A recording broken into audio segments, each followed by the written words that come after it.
What's going on, everybody, and welcome back to Unbox Analysis. Today we're doing something different. I'm always doing something different, but it always revolves around unboxing something. Today we are building a top-level gaming computer for a subscriber. Kind of an odd one, but he reached out to me a few weeks ago and we've been planning and chatting back and forth pretty excessively, but let's just say this is a top-tier machine that he is going to have me build into a fully custom case. It's going to make some awesome videos. I'm excited to bring it to you guys. Today, we're going to be building on this little test bench because I want to test it. I want to get some thermal comparisons, stuff like that. So once we have it in the case, we can see how it compares to the open air bench. So first, we'll go through a list of what we're putting in this bad boy. The Powerhouse i7 13700K. It is going to be liquid cooled by the Deep Cool LS520 right here. Then we're going to be mounting everything on the ROG Strix B760i. Now, if you were paying attention, that was a 13700K. It is overclockable. This board cannot overclock. This is kind of a future-proof idea I put in. I didn't want him to spend a whole bunch of money on a motherboard since we were going, small form factor here. And you'll see why once that video comes out. It's still a couple weeks away. But in the chance that he ever wants to put it into a normal case or do something different with it, all he has to do is change the board out to something that can overclock, and he doesn't have to spend an extra possibly $200 right now because we were really tapping out on the budget with everything we've got going on. Next up, the most expensive part of the budget. You guys may have seen me unbox this, the RTX 4080 by PNY. This thing is a monster, and it's huge. Another thing we didn't really skimp on, we kind of had to go up in, was the Silverstone Extreme 850R. This has the new 12-volt rail on it. It is basically built to run the new video cards. The 12VH PWR connector. It is a single 12-pin connector to handle high power output for the 40 series and 30 series. Okay, so next up, another thing we may have gone a little cheaper on here, but he wanted 64 gigabytes of RAM, DDR5, and this is 5600 megahertz. I know, not the fastest in the world, but this is going to still make it an absolute powerhouse. Then, for storage, he has a couple of SSDs and stuff at home, so I just wanted to make sure he got a really good Gen 5 Western Digital Black. This is a 2 terabyte NVMe M.2 SSD. Oh, Gen 4, sorry, but this thing is blazing fast. This thing's awesome. That's the bulk of the build, so let's get into it because this is probably going to be a bit of a longer one. Oh, also, I'll put a link to this guy. This thing is just super cool. It's modular. It can fit almost any size motherboard up to full-size RTX. It's just neat. I thought it would be great for this build, so I picked it up. Plus, I can reuse a lot of these components in his build, which, again, can't give too much away about, but you're going to want to see it. Trust me. So, we'll start with the beautiful, beautiful little board. Motherboards always tend to come with goodies. I call them goodies.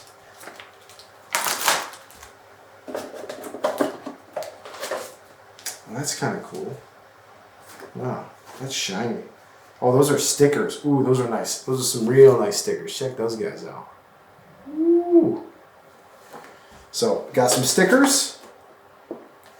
A little dark theme ROG cardboard with a little bit of a saying on the back. We have some serial ATA cables, SATA cables.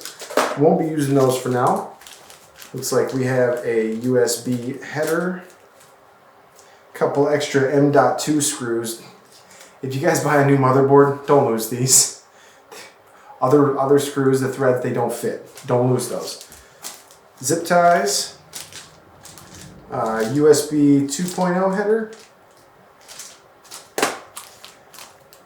What do we got here? What is this little tiny guy? Apparently this is an M.2 pad, single-sided M.2 pad. Oh, we got a keychain. That's pretty cool. Never seen that included with a motherboard. Looks like we have a double-sided thermal pad for an M.2. And then it looks like we have another M.2 slide adjuster. Then of course you have your normal book, always good for figuring out which slots to put the RAM in for main motherboards. This board only has 2 slots, so I know where I'm putting the RAM, I promise. Alright, that's pretty much it for the box. So we'll set this guy off to the side and get her mounted up real quick.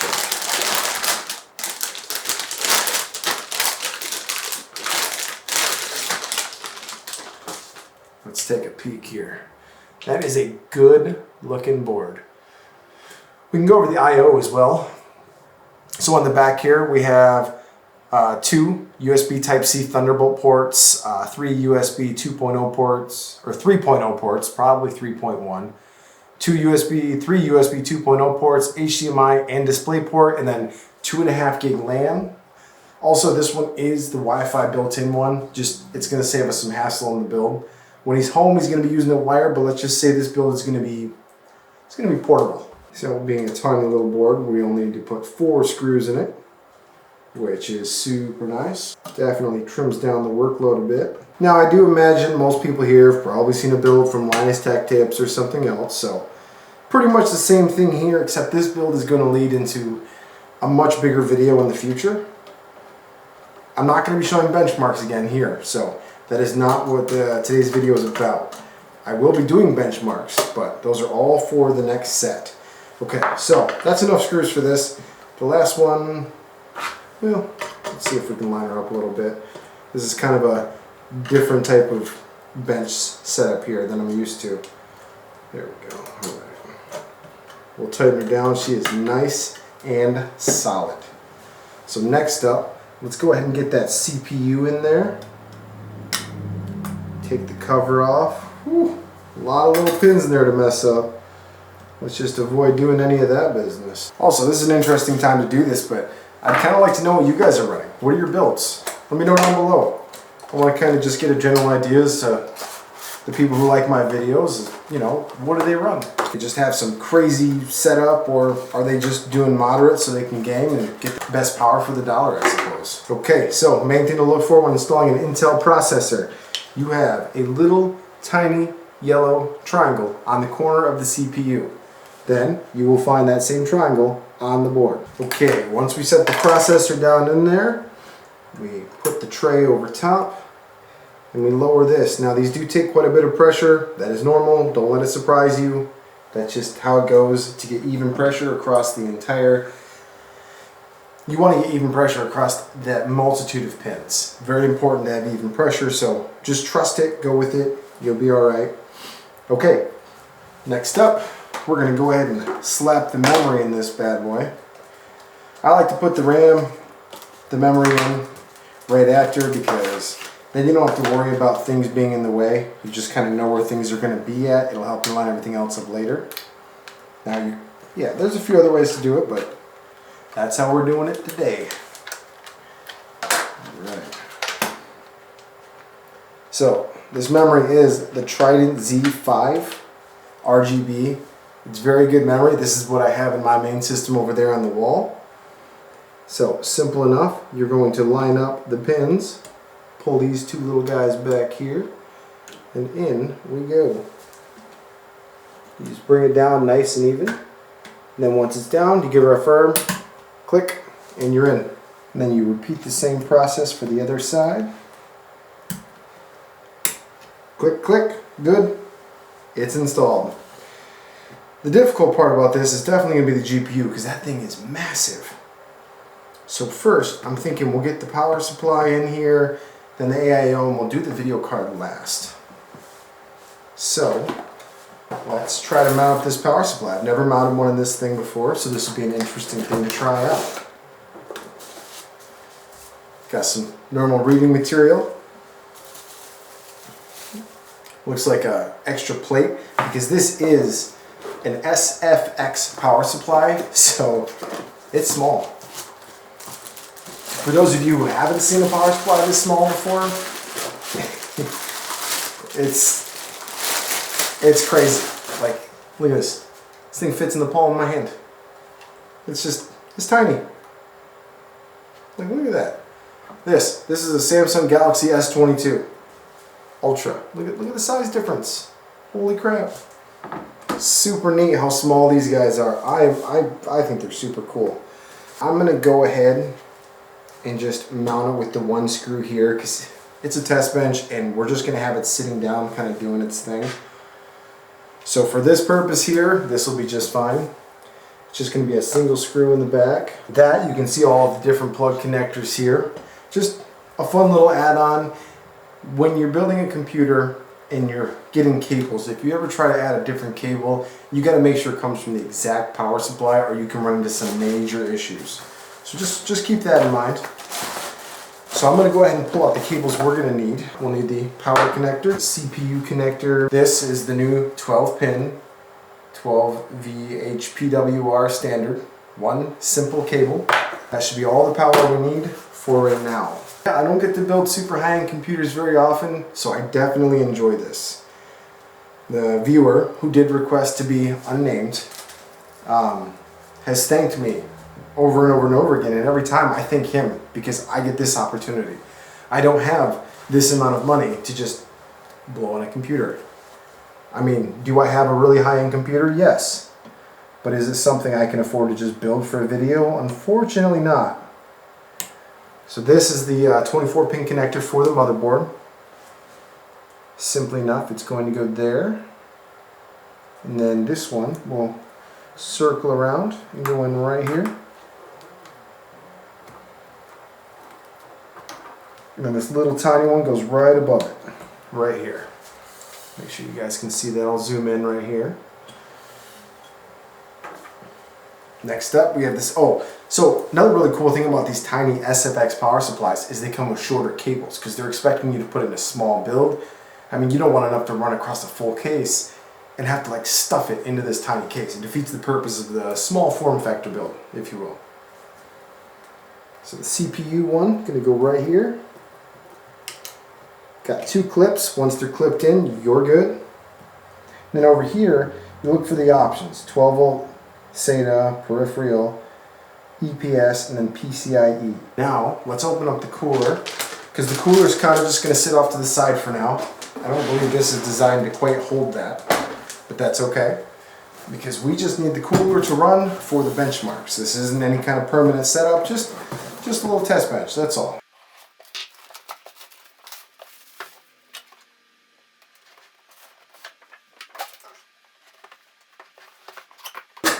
Now I went with this one because it had really good reviews, the performance was really solid, and I left a lot of the design aspects of this build to the viewer that I'm building this for. And out of the ones that I sent him, this one aesthetically was pleasing to him. We'll try out the thermal pad. When I do the full build, I'm going to be using MX4 by Arctic. It's a brand I like. It's pretty reasonable, it's reliable, I like it. Next, we could probably work on the mounting bracket. Now we're going to have to figure out the ones that go with LGA 1700. So if you're wondering about that, you can look on your processor box, and right here it's going to say LGA 1700. So a lot of these coolers are made for AMD and Intel CPUs. So you have to make sure to use the backplate that coincides with that company. LGA 1700 appears to be this guy. So what's cool is these little plastic spacers you're going to need to get proper tension actually say 1700 on them. Now the build I'm going with, you'll explain why later, you'll understand more why later, but this is a 240 millimeter radiator.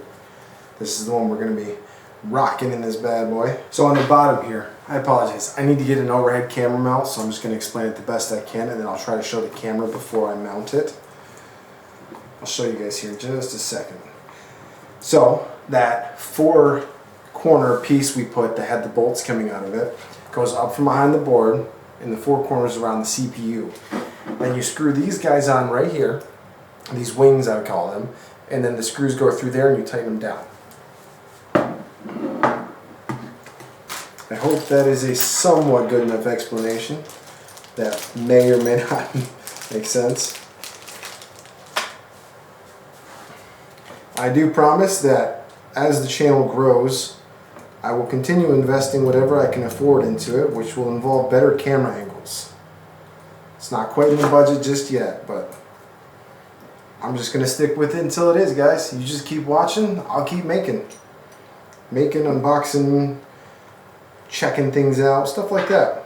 Now, I am using the thermal pad that came on here. That is this thermally conductive material that comes pre-installed. When I do the full build, this will not be on here, and there's a really good chance I will swap it out here in the future to do benchmarks again to see the difference, because these generally aren't known for being great, but I've also heard sometimes they're not bad. So we just center this guy, get her down there, and then we screw her tight. I do personally prefer the ones that have springs. They kind of give you a better feeling. But I imagine that these are the exact space and size designed, so they will simply bottom out once they reach where they're supposed to be.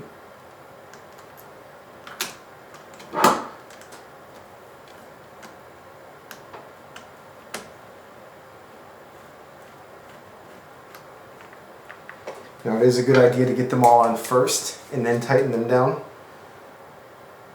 You don't want to bind and have, you know, the CPU unevenly spread. I mean, it shouldn't, but just a good practice.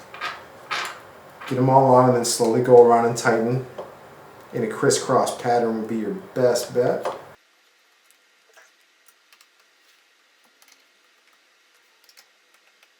That feels pretty good.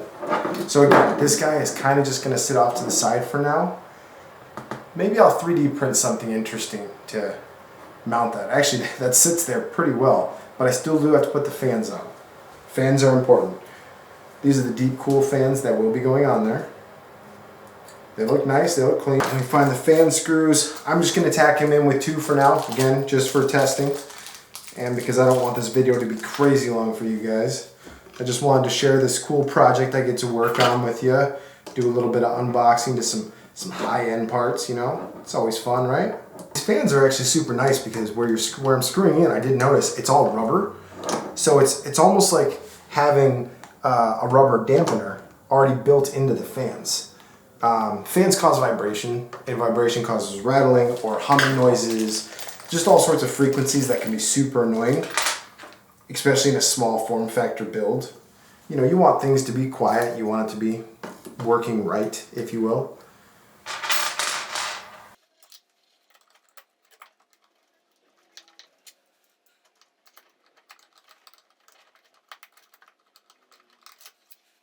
Okay, that should be good for the fans for now. Well, more of a controller cable. Ooh, looks like they're powered off of serial ATA power. Okay. I guess we'll need one more cable for the power supply. Now I do want to make sure you plug this into the proper CPU header.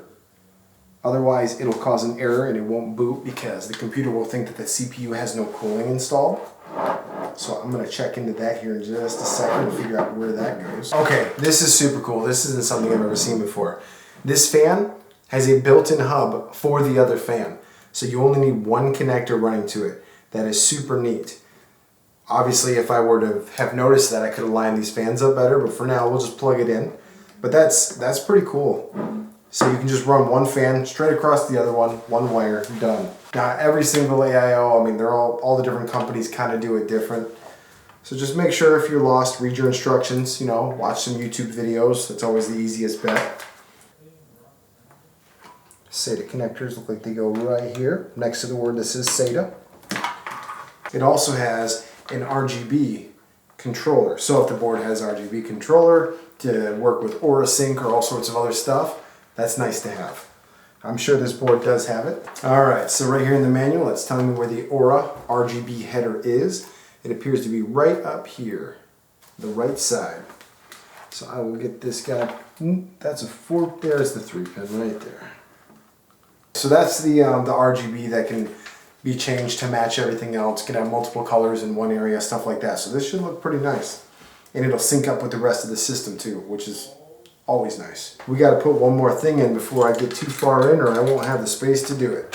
It is now time to put the M.2 in. Because if I put the video card in and try to get that in there, I'm going to struggle. And if you guys have watched my videos, I struggle plenty without causing more problems for myself. We're just lucky. I'm not pulling a Linus today and dropping things. Not that you guys know them. I cut those out of the video. So, okay, man, look at this thing. It's absolutely tiny. Has a single large NAND packet flash, has a controller chip here, and then you have your power management right down here. I mean, that sucker is tiny. This is the Western Digital Black SN770. Super nice. Okay, let's pull off our M.2 cover. You will notice I do not have a fancy Linus Tech Tip screwdriver. Linus, I know it is a completely low chance, but if you see this and want to send me one, I'm here. Or if anybody else wants to send me one, I wouldn't argue.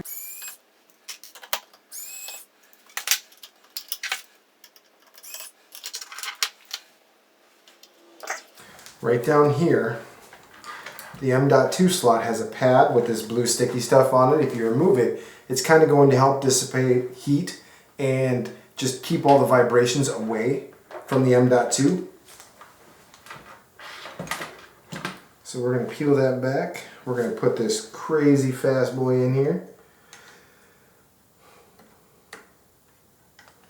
Now another reason I went with this board over a couple other different options I had in the price range is that this one also has a second M.2 slot on the back. So I wanted him to be able to, you know, have a little expandable storage that was fairly easy to get to. There were a couple of Z790 overclockable boards we could have gone with, but once again, we're in that price range we had to stick with. And overall, it just made a little more sense to go with a few more features and a slightly lower end board. So this guy is just going to kind of sit back over it. Go right back about there. Okay. Put all the screws back in. Now a lot of these M.2 covers, they're going to have a slot that makes them a little easier to install.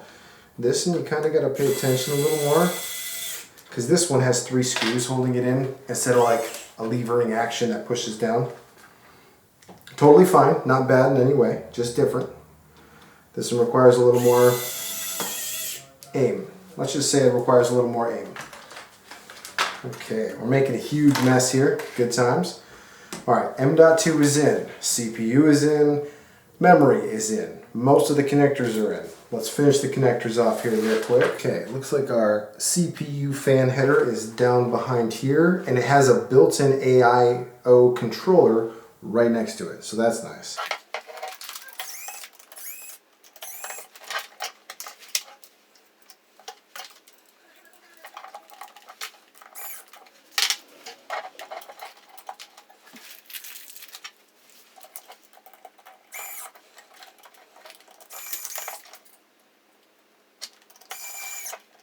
Okay, then this last connector from this is going to go back over to the first fan on the AIO. Completing the loop, apparently. It's kind of an interesting way to run it. Okay, let me throw a few of these bad boys on. I probably should have done this ahead of time, but I didn't. Alright, right now I'm just installing a couple of the towers that help hold the GPU. I was kind of waiting until the end to do it, just because I didn't want to have to put them all in for no reason. So there's 2. We'll put in 3 because we might need 3, and it's a big boy. Last but not least, we are ready for the graphics card and the 12-volt high power connector. Now, we did already open up this video card, so I'm not going to go too in depth with it. You can definitely go back and watch that video if you'd like. Just a little bit of information and a fun unboxing of a super expensive card. And yes, when in the future when I build things in this channel, you will notice my build space gets messy. Just happens to be how I work. We will clean it all up before we do the test fire. It cracks me up how big this thing is.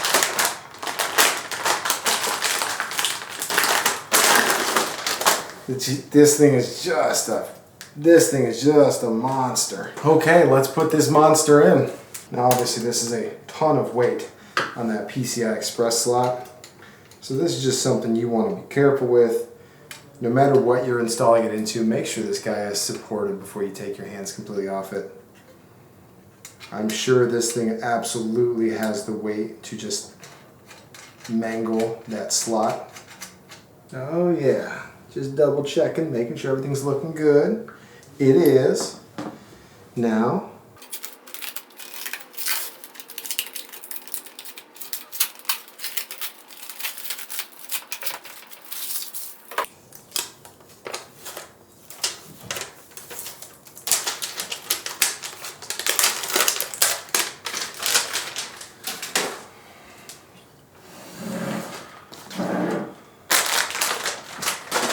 okay, I mean, wow, that thing is huge. That is, that thing is just, it just gets me. It gets me every time. The GTX 480, RTX 4080 is just, I mean, it dwarfs the whole system, without a question. All right, so next up, we have the 12 volt high power. What's really cool about this is there is an extra 4 pins on the side that help communicate between the GPU and the power supply so everything can talk to each other. It's not just straight power. Now we have data. Very important. Now there is, yeah, I mean, it's great. It's such a good connector from what I've heard. An exciting way to support the massive, massive amount of power these things take.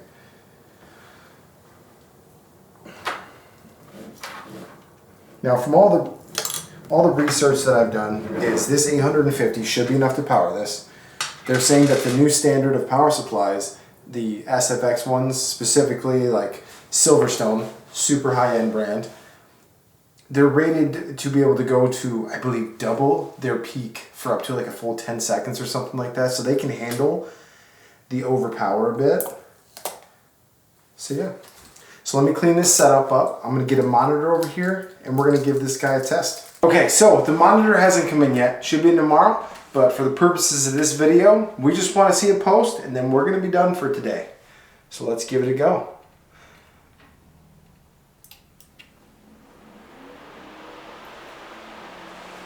Everything appears to have power.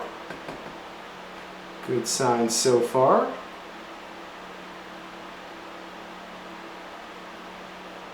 It looks good.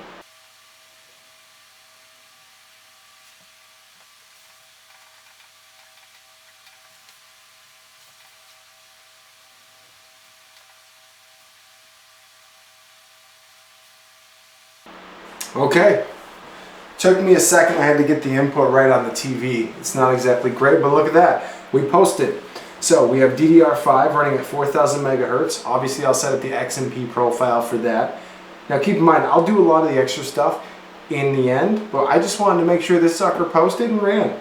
So here you can see Western Digital Black, that is our 2 terabyte drive. Our memory is showing. We are plugged into the GPU, so that is functioning. It also shows our motherboard and our processor, 13700K B760i gaming Wi-Fi. There we have it, ladies and gentlemen. That is our build. I am stopping the video here for today. The rest of it is kind of going to go into the final build video, into the custom top secret hand-built case. Let's just say carbon fibers involved, and it's going to be a blast. I appreciate you guys coming in for this, and I'll leave you here with some final shots of the RGB and the massive cable mess. We'll see you next time. Thanks for watching.